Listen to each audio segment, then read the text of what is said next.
Hello everyone, this is Kishan Singh Rathod from Unacademy. I welcome you all on the India's largest learning platform, Unacademy. और Unacademy के इस YouTube channel पे हम आज पढ़ने वाले हैं इन्वर्जन। और इन्वर्जन के इस सेशन में इन्वर्जन की जितनी भी कंडीशंस हैं उन सबको कुछ ऐसे देखेंगे कि आज के बाद हमारा किसी भी कीमत पर क्वेश्चन गलत ना हो। कभी भी इन्वर्जन का आज के इस सेशन के बाद आपका क्वेश्चन बिल्कुल गलत नहीं होगा, कभी भी। सारी कंडीशन उसके अंदर हम देखेंगे। तो शुरू करते हैं दोस्तों। मैं किशन सिंह राठौड़ आपको इंग्लिश ग्रामर और कॉम्प्रहेंशन पढ़ा रहा हूं। सबसे पहले बात कर लेते हैं हम प्लस सब्सक्रिप्शन की, क्योंकि दिस इज वेरी इंपॉर्टेंट दोस्तों। प्लस सब्सक्रिप्शन जिसने नहीं लिया है वो प्लस सब्सक्रिप्शन ले लें, बिकॉज मैं सबसे पहले इसके बेनिफिट्स के बारे में बात कर लेता हूं कि इसके क्या बेनिफिट्स हैं। ठीक है, प्लस में आपको मिलता है अनअकैडमी प्लस सब्सक्रिप्शन में आपको मिलता है लाइव क्लासेस, और लाइव क्लासेस आपको मिलती है कंप्लीट एक्सेस के साथ। कंप्लीट एक्सेस का मतलब जितने भी एजुकेटर्स हैं, जितने भी कोर्सेज चल रहे हैं, उन सब को आप ले सकते हैं लाइव या रिकॉर्डेड। मेरे खुद के 2 बैचेस चल रहे हैं प्लस में। एक तो चल रहा है आपका स्क्वाड्रन बैच फॉर एफकेट 2 2021, एक चल रहा है ब्रह्मोस बैच फॉर CDS 2 2021। तो इसमें आपको कंप्लीट बेसिक और स्ट्रक्चर्ड कोर्स के तहत पढ़ाई करवाई जाती है, ताकि आपका जो भी एग्जाम आप दे रहे हैं वो आपका उसकी तैयारी बहुत अच्छे तरीके से हो जाए। तो आपको कंप्लीट एक्सेस मिल जाएगा लाइव और रिकॉर्डेड क्लासेस सारे एजुकेटर्स की। अनअकैडमी लाता है आपके पास में एक ही प्लेटफॉर्म पे इंडिया के बेस्ट एजुकेटर सभी सब्जेक्ट के। तो उन सब्जेक्ट के जो स्पेशलिस्ट एजुकेटर्स हैं उनसे आप बहुत कुछ सीख सकते हो, और वहां से आपको आपके एग्जाम क्रैक करने में जो है हेल्प हो सकती है। नेक्स्ट है टेस्ट सीरीज और क्विजेस। ये मोस्ट इंपॉर्टेंट पार्ट है फॉर एनी कॉम्पिटिटिव एग्जामिनेशन, क्योंकि इससे आपको पता चलता है कि आपकी पढ़ाई किस तरीके से हो रही है, कितना आपको समझ में आ रहा है और कितना आपको और मेहनत करने की जरूरत है। तो इसके लिए टेस्ट सीरीज और क्विजेज होती है, जो कि यहाँ पर भरपूर मात्रा में अवेलेबल है। इसके बाद है doubt clearing session. After every 3 classes you will have doubt clearing session, और यहाँ से आपके जितने भी डाउट्स क्लियर हुए हैं क्रिएट, वो सारे के सारे सॉर्ट आउट किए जा सकते हैं। तो ये बहुत ही अच्छे बेनिफिट्स है जिसके लिए आपको लेना चाहिए अनअकैडमी का सब्सक्रिप्शन प्लस का। ठीक है दोस्तों, इसके अलावा इसमें क्या हो सकता है, unlimited live classes any time anywhere, regular doubt clearing sessions in all courses, live structured courses delivered by the best educators. Best educators के द्वारा जो स्ट्रक्चर्ड कोर्सेज बनाया जाता है उससे आपकी पढ़ाई बहुत अच्छी हो जाएगी।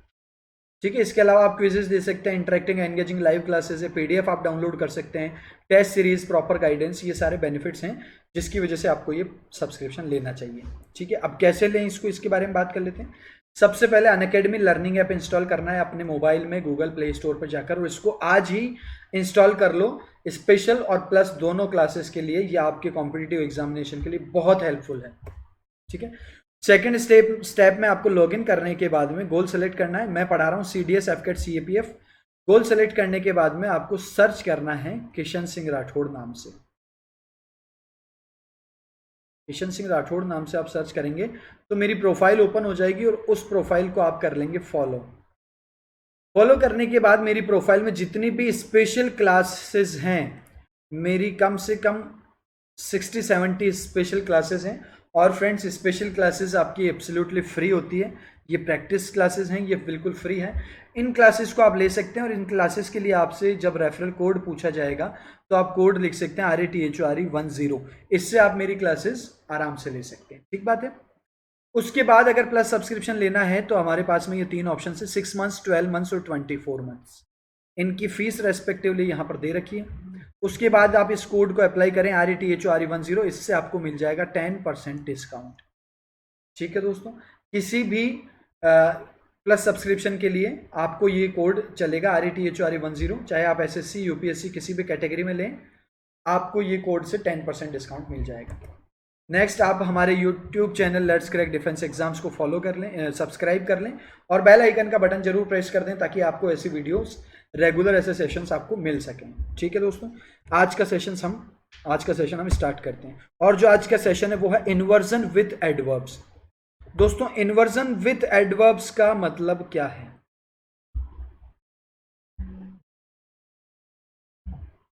इन्वर्जन विद एडवर्ब का मतलब है कुछ एडवर्ब होते हैं जो अगर सेंटेंस की बिगिनिंग में यूज किए जाते हैं तो सेंटेंस में इन्वर्जन होता है। अब पहले तो इन्वर्जन का मतलब समझ लो। इन्वर्जन का बेसिक मतलब तो है to reverse the actual order, order को रिवर्स कर देना। यानी कि ऑर्डर अगर हमारा है सब्जेक्ट प्लस हेल्पिंग वर्ब, तो इसको चेंज कर दो और इसको कर दो हेल्पिंग वर्ब प्लस सब्जेक्ट। इसका मतलब बेसिक ऑर्डर होता है कि हेल्पिंग वर्ब का यूज हमेशा सब्जेक्ट के बाद होगा, लेकिन अगर मैं हेल्पिंग वर्ब का यूज सब्जेक्ट से पहले कर दूं तो इसको हम क्या कह देंगे, इसको हम कह देंगे इन्वर्जन। तो पहले तो हम समझ गए इन्वर्जन क्या होता है। अब जनरली ये देखा है हमने कि इन्वर्जन होता है इंटरोगेटिव सेंटेंस में, ही इज अ स्टूडेंट। इस सेंटेंस को अगर आपको इंटरोगेटिव बनाना है तो आप क्या लिख दोगे, इसको लिख दोगे is he a student, is he a student. और ये सेंटेंस आपका क्या हो जाएगा, इंटरोगेटिव हो जाएगा, एंड में आ जाएगा क्वेश्चन मार्क। सब्जेक्ट का यूज हमने हेल्पिंग वर्ब के बाद किया है। एक इन्वर्जन तो हम ऐसे करते हैं इंटरोगेटिव सेंटेंस में, लेकिन आज जो हम पढ़ेंगे वो इंटरोगेटिव वाला इन्वर्जन नहीं है, वो है एडवर्ब वाला इन्वर्जन। यानी सेंटेंस जब इंटरोगेटिव ना हो, केवल एडवर्ब के कारण, एडवर्ब की प्लेसिंग के कारण सेंटेंस में हेल्पिंग वर्ब को सब्जेक्ट से पहले अगर हम लिख दें तो उसको हम कहते हैं इन्वर्जन विद एडवर्ब्स। क्लियर हो गया आपको सबको इन्वर्जन विद एडवर्ब्स क्या होता है। अब देखो पढ़ते हैं कितने टाइप का होता है। सबसे पहले हम पढ़ेंगे दो टाइप का इन्वर्जन होता है, पार्शियल इन्वर्जन और फुल इन्वर्जन। क्या डिफरेंस है, देखो पार्शियल इन्वर्जन का मतलब हेल्पिंग वर्ब का यूज सब्जेक्ट से पहले हो, जबकि हेल्प मेन वर्ब आपके सब्जेक्ट के बाद हो, ठीक है। लेकिन फुल इन्वर्जन किसको कहते हैं, फुल इन्वर्जन कहते हैं जब हमारी हेल्पिंग वर्ब और मेन वर्ब जो भी है ये सारी की सारी सब्जेक्ट से पहले यूज हो, ये सारी की सारी कब हो, सब्जेक्ट से पहले यूज हो, तो इसको हम कहते हैं फुल इन्वर्जन। तो there are two kinds of inversion, partial and full. Partial inversion मतलब only helping verb is used before subject, और फुल इन्वर्जन मतलब helping verb and main verb both are used before subject. बात कर लेते हैं सबसे पहले पार्शियल इन्वर्जन की। नंबर एक, यहां अपन ने डेफिनेशन लिखी है, if helping verb is used before the subject is called partial inversion. बात सुनो सबसे पहले इंपॉर्टेंट, आज के इस सेशन में मैं आपको कंप्लीट इन्वर्जन पढ़ाऊंगा, मतलब इससे ज्यादा इन्वर्जन ना तो होता है, ना कहीं आपको दिखेगा बुक्स में, और ना ही एग्जाम में पूछा जाएगा। तो कंप्लीट तरीके से पढ़ने के लिए अपन ये सेशन कर रहे हैं। चलो पार्शियल इन्वर्जन की जो कंडीशंस हैं, condition number 1, if a sentence begins with, ये मिसप्रिंट हो गया होगा, अगर कोई सेंटेंस शुरू होता है किसी नेगेटिव एडवर्ब, कौन कौन, little, seldom, not only, no sooner, hardly, scarcely, barely, rarely, no या नेवर, ये सारे के सारे नेगेटिव एडवर्ब हैं। अगर कोई सेंटेंस इनसे स्टार्ट हो जाता है, बिगिन हो जाता है, तो हम सेंटेंस में करते हैं पार्शियल इन्वर्जन, यानी हेल्पिंग वर्ब को सब्जेक्ट से पहले लिखते हैं। देखो भैया, नेवर बिफोर, सेंटेंस किससे स्टार्ट हुआ है, नेवर बिफोर से, तो अब आपको पार्शियल इन्वर्जन करना है, यानी हेल्पिंग वर्ब का यूज सब्जेक्ट से पहले करना है, और ये हो जाएगा have I been treated so badly, यानी आज से पहले कभी किसी ने इतना बैडली, इतना खराब तरीके से ट्रीट नहीं किया है, सेंटेंस ऐसा कहना चाहता है। ये सेंटेंस इंट्रोगेटिव नहीं होगा, ये सिर्फ इन्वर्जन एडवर्ब की वजह से हुआ है। आई हैव बीन की जगह हो जाएगा हैव आई बीन। बात क्लियर हो गई। Next sentence, little they told us about their misfortune, उनके साथ जो मिसफॉर्चून हुआ उसके बारे में उन्होंने ना के बराबर हमको बताया, बहुत ही कम बताया। देखो सेंटेंस स्टार्ट हुआ लिटिल, और लिटिल अपने आप में क्या होता है दोस्तों, नेगेटिव होता है। अब नेगेटिव से सेंटेंस स्टार्ट हुआ है तो इन्वर्जन करेंगे। कैसे करेंगे इन्वर्जन, देखो हेल्पिंग वर्ब को लाओ सब्जेक्ट से पहले, सब्जेक्ट तो है दे, हेल्पिंग वर्ब है ही नहीं, तो क्या करें भैया, ढूंढो हेल्पिंग वर्ब। टोल्ड है वर्ब की सेकंड फॉर्म, और सेकंड फॉर्म कौन से टेंस में होती है, पास्ट सिंपल टेंस में होती है। पास्ट सिंपल टेंस में हेल्पिंग वर्ब कौन होती है, डिड। तो अब हमको पता चल चुकी है सेंटेंस में हेल्पिंग वर्ब कौन होगी, डिड, और डिड को हम लिख देंगे सब्जेक्ट से पहले, और दे टोल्ड की जगह हो जाएगा डिड दे टेल। ठीक, नेगेटिव लिटिल से स्टार्ट होने पर इन्वर्जन हुआ, हेल्पिंग वर्ब को सब्जेक्ट से पहले लिखा, और हेल्पिंग वर्ब डिड मैं कहां से लाया हूं ये मैंने आपको बता दिया, क्योंकि ये सेंटेंस पास्ट सिंपल टेंस है, इसलिए डिड हेल्पिंग वर्ब सब्जेक्ट से पहले लिख दी। क्लियर हो गया। चलो ये 3 सेंटेंस है, इससे और हम अच्छे से क्लियर करते हैं कि हमने क्या पढ़ा है अभी तक। देखो सेंटेंस स्टार्ट हुआ है सेल्डम से, सेंटेंस स्टार्ट हुआ है हार्डली से, सेंटेंस स्टार्ट हुआ है नो सूनर से। जैसे ही इनसे सेंटेंस स्टार्ट हुआ है हमको करना होगा इन्वर्जन, तो आओ इन्वर्जन करते हैं। सेल्डम आई रियलाइज, भैया आई सब्जेक्ट है, इससे पहले हमको हेल्पिंग वर्ब लिखनी चाहिए, पर हेल्पिंग वर्ब नहीं है तो कहां से लाएं? देखो रियलाइज कौन सी फॉर्म है? फर्स्ट फॉर्म है। और फर्स्ट फॉर्म कौन से टेंस में यूज होती है? प्रेजेंट सिंपल में यूज होती है। कौन से टेंस में होती है? Present simple. और दोस्तों प्रेजेंट सिंपल की हेल्पिंग वर्ब कौन होती है? डू या डज। ठीक है, तो हमको पता चल गया कि हेल्पिंग वर्ब डू या डज होगी, आई के साथ डू आता है, इसलिए हम यहां पर लिख देंगे do I realise. Very good, clear हो गया। नेक्स्ट सेंटेंस में भी हमको इन्वर्जन करना है हार्डली की वजह से, तो इन्वर्जन करेंगे तो कैसे? लेफ्ट कौन सी फॉर्म है? सेकंड फॉर्म है। सेकंड फॉर्म है तो पास्ट सिंपल टेंस, और पास्ट सिंपल टेंस में हेल्पिंग वर्ब कौन होती है? हम जानते हैं डिड होती है। तो यहां पे हम हेल्पिंग वर्ब ले आएंगे डिड, और ये हो जाएगा डिड वी लीव। लीव इसलिए कर रहे हैं क्योंकि डिड के बाद हमेशा वर्ब की फर्स्ट फॉर्म होती है। ठीक बात है, तो ये हो गया वी लेफ्ट की जगह डिड वी लीव। आप लोगों को ये क्लियर हो गया होगा कि ये डू कहां से आया और ये डिड कहां से आया। ये प्रेजेंट सिंपल है इसलिए डू आया, ये लेफ्ट पास्ट सिंपल है इसलिए डिड आया। ठीक है, नेक्स्ट सेंटेंस बहुत आसान है क्योंकि सेंटेंस नो सूनर से स्टार्ट हुआ है, इन्वर्जन होगा, और हेल्पिंग वर्ब हमको ऑलरेडी दे रखी है सेंटेंस में, तो ये हेल्पिंग वर्ब हैड को हम सब्जेक्ट से पहले ले आएंगे और ये हो जाएगा हैड ही कंप्लीटेड। इसे कहते हैं दोस्तों एडवर्ब का इन्वर्जन। बहुत आसान है। ठीक है, कभी भी सेंटेंस अगर इन नेगेटिव वर्ड से स्टार्ट हो जाए तो आपको पहले लिखनी हेल्पिंग वर्ब, उसके बाद लिखना है सब्जेक्ट। सेकंड कंडीशन के बारे में पढ़ेंगे भैया। इन्वर्जन की कंडीशन नंबर 2 है if a sentence begins with negative phrases. ये सारे नेगेटिव फ्रेजेस हमको दे रखें। On no account, under no circumstance, at no time, in no other way, to such a degree और टू सच एन एक्सटेंट। अगर sentence इनमें से किसी से भी स्टार्ट हो जाए तो आपको कर देना है इन्वर्जन, यानी कि पहले हेल्पिंग वर्ब फिर सब्जेक्ट। आइए देखते हैं। On no account this machine must be handled by children. Sentence किससे स्टार्ट हुआ है दोस्तों? ऑन नो अकाउंट, और ये है नेगेटिव फ्रेज, इससे स्टार्ट हुआ है तो हेल्पिंग वर्ब कौन है हमारी? मस्ट। सब्जेक्ट कौन है? मशीन। हेल्पिंग वर्ब को हम मशीन से पहले लिख देंगे और ये हो जाएगा मस्ट दिस मशीन। सेंटेंस का मतलब है कि किसी भी कीमत पर ये मशीन बच्चों के द्वारा हैंडल नहीं की जानी चाहिए। ऑन नो अकाउंट की वजह से हेल्पिंग वर्ब मस्ट हो गया पहले, फिर हो गया हमारा सब्जेक्ट। मस्ट मॉडल होता है, मॉडल हेल्पिंग वर्ब भी होता है। ठीक है, चलो next sentence. In no other way he can achieved success. Achieved नहीं, अचीव हो जाएगा।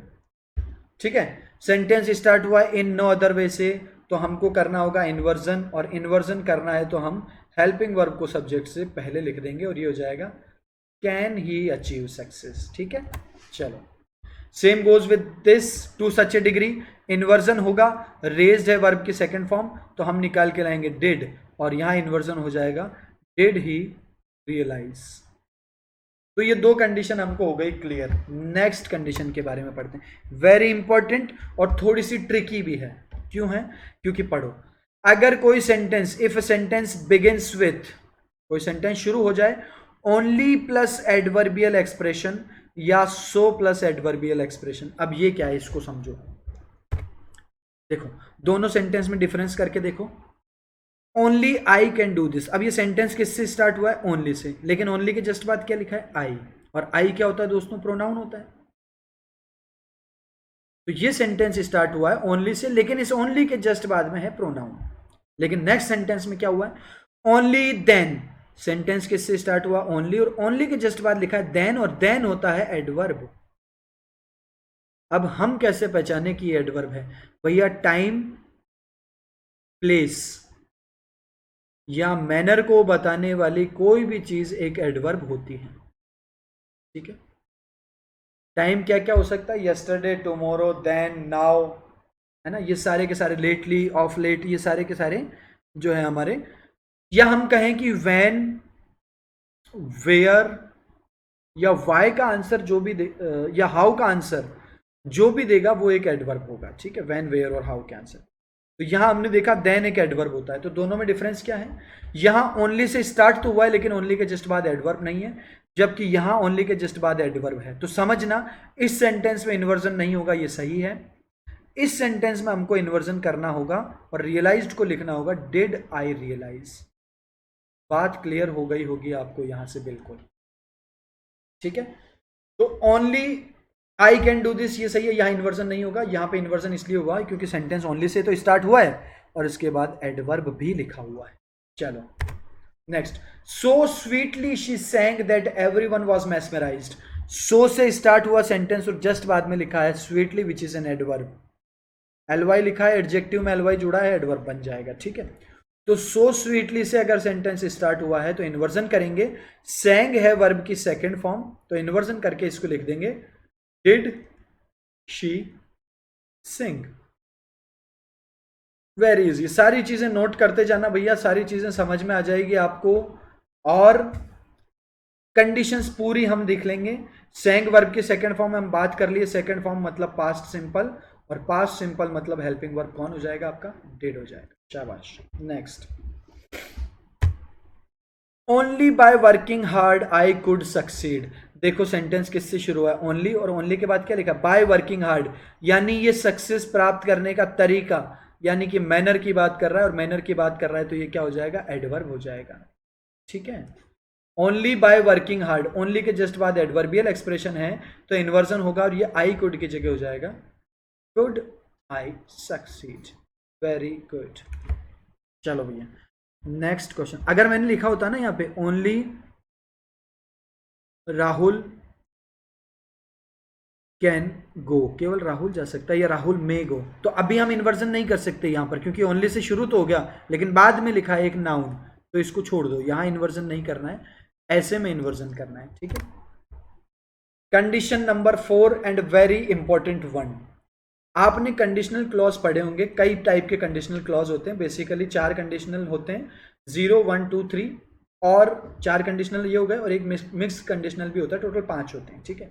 लेकिन इनमें से जो तीसरा कंडीशनल होता है हमारा थर्ड कंडीशनल, जिसमें हम पास्ट परफेक्ट टेंस का यूज करते हैं, उसमें इन्वर्जन कर सकते हैं, लेकिन थोड़ा अलग अंदाज में। कैसे, देखो sentence, if we had known the truth we would not have joined the group. अगर हमें सच्चाई का पता होता तो हम ग्रुप ज्वाइन नहीं करते। अब देखो, इफ यानी कंडीशनल क्लॉज, और इसमें लिखा हैड नॉन यानी कि पास्ट परफेक्ट टेंस, तो ये जो past perfect tense conditional clause है इसमें इन्वर्जन कर सकते हैं, यानी हैड को सब्जेक्ट से पहले लिख सकते हैं, वी से पहले, लेकिन ऐसे में आपको इफ को रिमूव करना होगा। देखो, had we known the truth, subject we, इससे पहले हैड हेल्पिंग वर्ब का यूज कर दिया, लेकिन ये इन्वर्जन करने के टाइम पे एक बात का ध्यान रखना, इफ का यूज बिल्कुल नहीं कर सकते अगर इन्वर्जन कर रहे हो तो।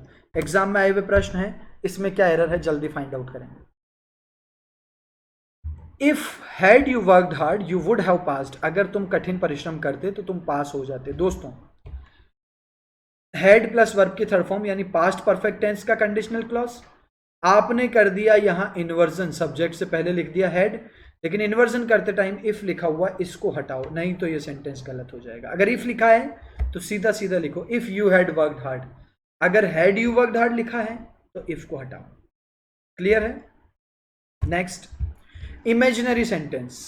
देखो दोस्तों, कुछ इमेजिनरी सेंटेंस होते हैं यानी जो केवल कल्पना करने के लिए यूज होते हैं, जैसे अगर मैं चिड़िया होता तो मैं उड़ता, अगर मैं प्राइम मिनिस्टर होता तो मैं ये कर देता, या हम कहते हैं अगर महात्मा गांधी जिंदा होते। ये क्या है? ये केवल इमेजिनेशन है।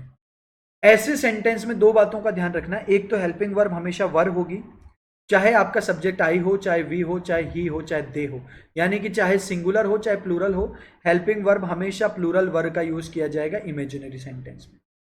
दूसरा, इस इमेजिनरी सेंटेंस में भी मैं इन्वर्जन कर सकता हूं, लेकिन उस टाइम मुझे इफ को हटाना पड़ेगा।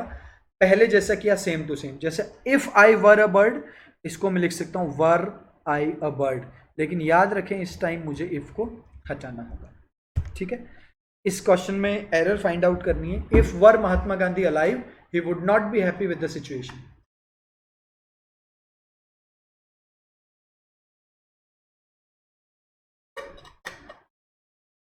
ठीक है दोस्तों, हमने सेंटेंस किससे स्टार्ट किया है? इफ से। देखो, हमने यहां इमेजिनरी क्लॉज में कर दिया इन्वर्जन, महात्मा गांधी के लिए वर लगाया क्योंकि हम कह रहे हैं अगर जिंदा होते, इमेजिनेशन है, इमेजिनेशन में अगर आपने इन्वर्जन किया है तो इफ को आपको हटाना होगा और वर महात्मा गांधी, या फिर आप सीधा सीधा लिखते इफ महात्मा गांधी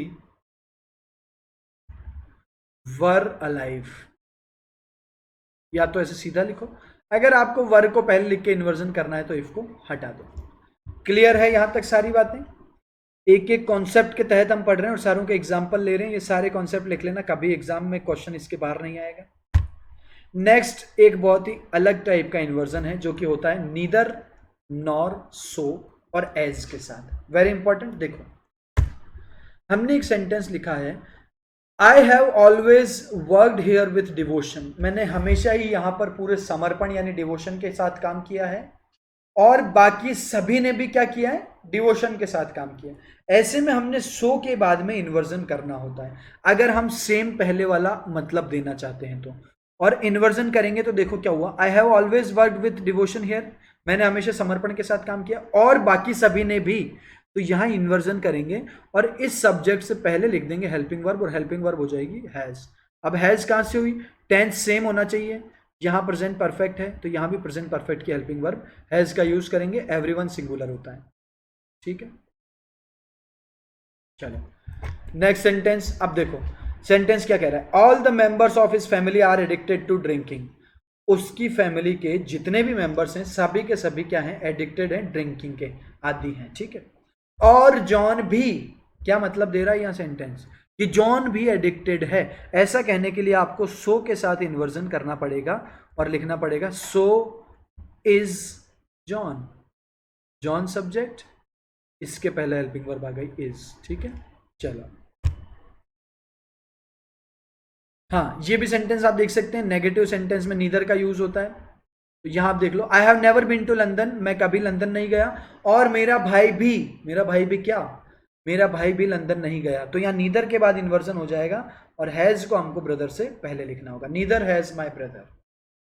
ठीक है, तो जब भी शॉर्ट कन्वर्सेशन में ये नीदर नॉर सो या एज का यूज होता है तो सेंटेंस में बाद वाले पार्ट में हम इन्वर्जन कर देते हैं, नीदर के बाद वाले में, पहले वाले में नहीं होगा, ध्यान रखना। ठीक है, या नीदर के बाद करना है। Last but not the least, बहुत इंपॉर्टेंट है और ये इसी सेशन में आप समझ लो, क्योंकि बहुत ही रेयर यूज है, बुक्स में जनरली आपको नहीं मिलता है, सेशंस कहीं और आप देखेंगे तो हो सकता है आपको ना मिले, लेकिन यहां ये मिल रहा है आपको पढ़ने के लिए, तो इसको ढंग से पढ़ लेना। Special kind of inversion with not until, not till, only after और ओनली व्हेन। सबसे पहले तो देखो, नॉट अंटिल नेगेटिव है, नॉट टिल नेगेटिव है, only after only plus adverbial, only when only plus adverbial, यानी कि अगर इनसे सेंटेंस स्टार्ट हुआ है तो हमको इन्वर्जन तो करना ही है, पक्का है, क्योंकि नेगेटिव के साथ और ओनली प्लस एडवर्बियल के साथ इन्वर्जन हम करते हैं। लेकिन इनके साथ जो इन्वर्जन होगा वो बहुत डिफरेंट टाइप से होगा, देखो कैसे। सेंटेंस स्टार्ट हुआ है, only at the last moment we knew the topic of the debate, देखो हमने सेंटेंस किससे स्टार्ट किया, नॉट टिल से, तो अब इन्वर्जन करना है। इन्वर्जन करना है तो देखो मेन वर्ब कहां है, एक ही मेन वर्ब है, यानी कि एक ही क्लॉज है, तो यहां हम इन्वर्जन कर देंगे, और न्यू यानी वर्ब की सेकंड फॉर्म है तो डिड को ले आएंगे और हम लिख देंगे डिड वी नो। ध्यान से समझो, नेक्स्ट जो सेंटेंस है ये बहुत अलग टाइप का है। हमने सेंटेंस स्टार्ट किया नॉट अंटिल से, यानी इन्वर्जन तो होगा, लेकिन यहां समस्या क्या है, यहां दो क्लॉज है, पहला क्लॉज तो ये है और दूसरा क्लॉज ये है, ये है हमारा सेकंड क्लॉज। इन्वर्जन कहां करें, फर्स्ट में या सेकंड में, तो ध्यान रखना जब भी सेंटेंस इन चारों से हमको इन्वर्जन करने को कहे, not until, not till, only after, only when, और सेंटेंस में दो क्लॉज हो, तो फर्स्ट क्लॉज में इन्वर्जन नहीं करना है, ये तो सही है, सेकंड क्लॉज में इन्वर्जन करना है और इसको लिखना है did I start. Very important and very rare, अगर आपने नॉट अंटिल को देख के यहां इन्वर्जन कर दिया तो ये क्वेश्चन हो जाएगा आपका गलत, डिड आई टर्न कर दिया तो ये हो जाएगा गलत, इसको तो यही रहने दो और यहां सेकंड क्लॉज में इन्वर्जन करो। देखो फर्स्ट क्लॉज में तो एक, फर्स्ट सेंटेंस में एक ही क्लॉज है, एक ही मेन वर्ब है, तो यहीं पे करना है, कोई सोचने वाली बात ही नहीं। ऐसा ही थर्ड सेंटेंस में हुआ है, not until 40s I started speaking, यहां 40s तो हमारा नाउन नंबर की जैसे काम कर रहा है, ठीक, लेकिन दूसरे में ये स्टार्टेड वर्ब है, यानी कि एक ही वर्ब है, तो यहीं पे इन्वर्जन कर दो और इसको लिख दो did I speak, sorry did I start. ठीक, लेकिन यहां जब भी दो क्लॉज हो जाएंगे तो सेकंड क्लॉज में इन्वर्जन करना है। आगे दो सेंटेंस और क्लियर हो जाएगा। देखो, only after lunch you can play, only after you have lunch you can play. पहले सेंटेंस में ओनली आफ्टर के बाद लिखा है लंच, जो कि एक नाउन है। क्लॉज केवल एक ही है, only one main verb is used in the sentence, तो ओनली एक ही क्लॉज है। एक ही क्लॉज है तो कुछ नहीं सोचना है, यहीं पे इन्वर्जन कर देना है, कैन यू प्ले। बात समझ गए? Very good. नो, यहां पे तो कोई अपन को टेंशन वैसे भी नहीं क्योंकि एक ही क्लॉज है। लेकिन दूसरे सेंटेंस में देखो, ओनली आफ्टर से शुरू हुआ, दो क्लॉज है, ये है फर्स्ट क्लॉज और ये है सेकंड क्लॉज। दोस्तों, अगर गलती करके आपने यहां इन्वर्जन कर दिया तो गलत हो जाएगा। इन्वर्जन करना है सेकंड क्लॉज में और इसको लिखना है कैन यू प्ले। ये पढ़ने में कितना ही बेकार लिखो, ग्रामेटिकली करेक्ट यही होगा। सीधी सी बात, not till, not until, only after, only when. अगर इनसे सेंटेंस स्टार्ट हो और सेंटेंस में एक ही क्लॉज हो तो उसी एक क्लॉज में इन्वर्जन कर देंगे। लेकिन अगर दो क्लॉज हो तो सेकंड क्लॉज में इन्वर्जन करना है, फर्स्ट में नहीं करना है। ठीक है, ये आपको इन दोनों सेंटेंस से क्लियर हो जाएगा। ये सेंटेंस देख लो, not till I got home I realise my wallet was missing. Not till से स्टार्ट हुआ है, इन्वर्जन करना है, क्लॉज दो है, फर्स्ट और सेकंड, तो याद रखना यहां इन्वर्जन मत करो, यहां करो डिड आई रियलाइज। इसका कारण यह है क्योंकि पहले वाला तो वैसे ही एडवर्ब है, इसमें चेंज नहीं करेंगे, एडवर्ब के रूप में यूज हुआ है। नॉट टिल एडवर्बियल क्लॉज है ये, तो इसलिए अपन बाद वाले सेकंड वाले में करते हैं डिड आई रियलाइज। ठीक है, ये सारी कंडीशन है आपके पार्शियल इन्वर्जन की। इससे ज्यादा इन्वर्जन पार्शियल की कोई और कंडीशन नहीं हो सकती। इससे ज्यादा आपको कभी क्वेश्चन देखने को नहीं मिलेगा। इसको सभी को नोट कर लेना और ज्यादा से ज्यादा सेशन को शेयर कर देना, लाइक कर देना, कमेंट कर देना। अगर कोई प्रॉब्लम आए तो या अच्छा लगे तो कमेंट कर देना। आपको अब इससे ज्यादा इन्वर्जन का कोई क्वेश्चन गलत नहीं कर सकता। नेक्स्ट में हम सुपरफ्लॉस के बारे में बात करेंगे और उसके बाद में मैं आपको कुछ वोकैब के टॉपिक्स भी कराऊंगा। टिल देन, बाय बाय, जय हिंद, जय भारत।